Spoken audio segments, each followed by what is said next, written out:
दोस्तों, बेबाक भाषा पर आपका स्वागत है। डिकोडिंग आरएसएस की इस श्रृंखला में आज हम बात करेंगे एक नए शब्द की उत्पत्ति की, जो है कॉरपोरेट जिहाद।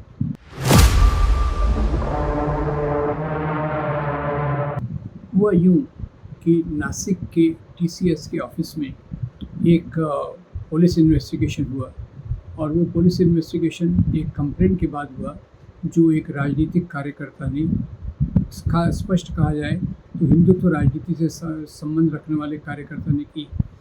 उसने शिकायत की कि एक लड़की के हाव भाव में फ़र्क है और वो अभी रोज़ा रखने लगी है। इसी से बात सामने आई। एक और बात की कि एक लड़की ने शिकायत की कि एक जो टीसीएस का मुस्लिम एम्प्लॉय है, दानिश शेख, उसने उसका लैंगिक शोषण किया है।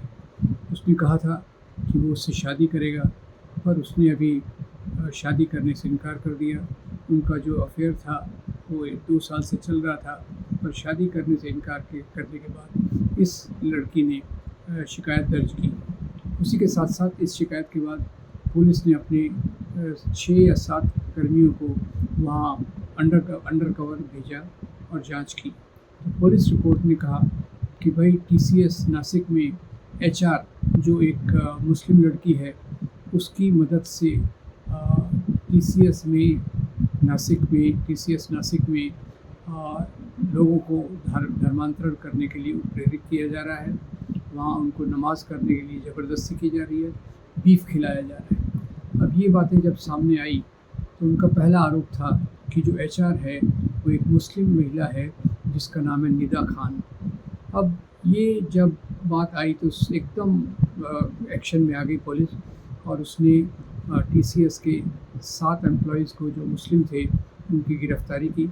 टीसीएस ने उनको सस्पेंड कर दिया और कहा कि भाई इस प्रकार की घटना को हम टॉलरेट नहीं करेंगे। और सच्चाई क्या थी?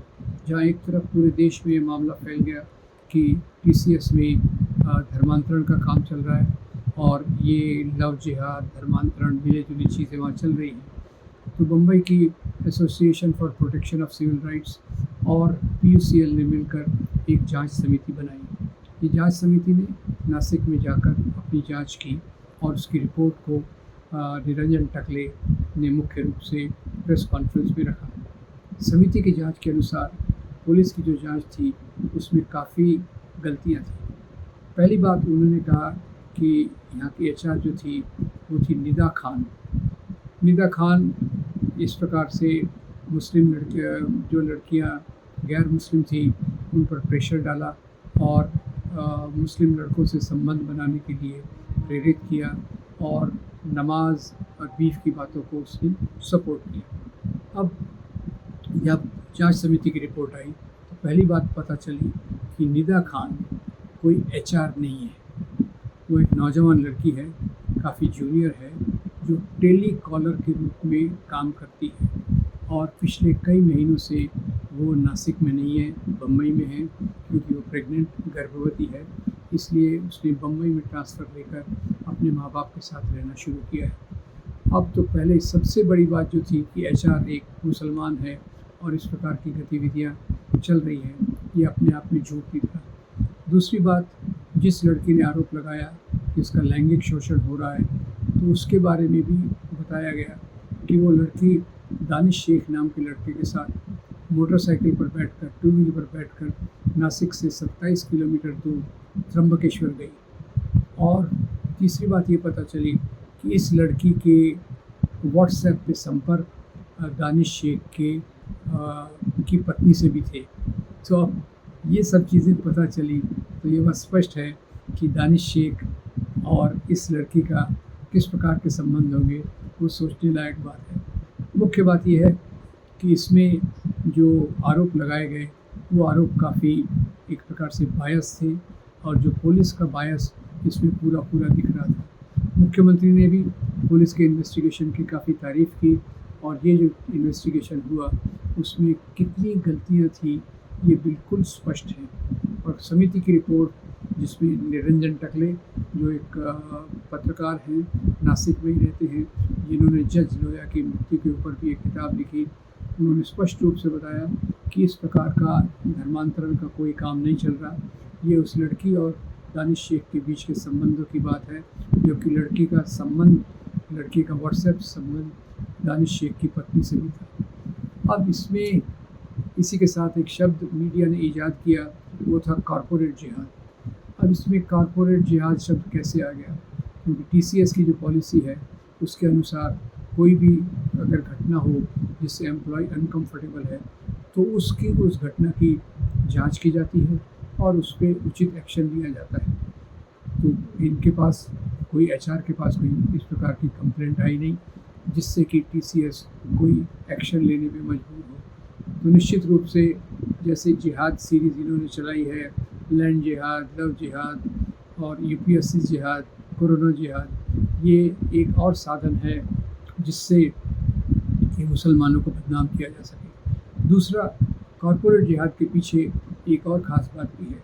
इसी कॉन्फ्रेंस में महान मानव का अधिकार कार्यकर्ता तीस्ता सेतलवाड़ ने कहा कि ये एक चाल दिख रही है पुलिस की और समाज की कि ऐसा कुछ किया जाए जिससे पढ़े लिखे मुस्लिम नौजुवकों को कॉरपोरेट में नौकरियां न मिलें। क्योंकि वैसे भी हमने देखा है सच्चर कमेटी और बाकी कमेटियों के अनुसार कि मुसलमानों को जो एम्प्लॉयमेंट मिलता है, नौकरियां मिलती हैं, वो संख्या में बहुत कम है।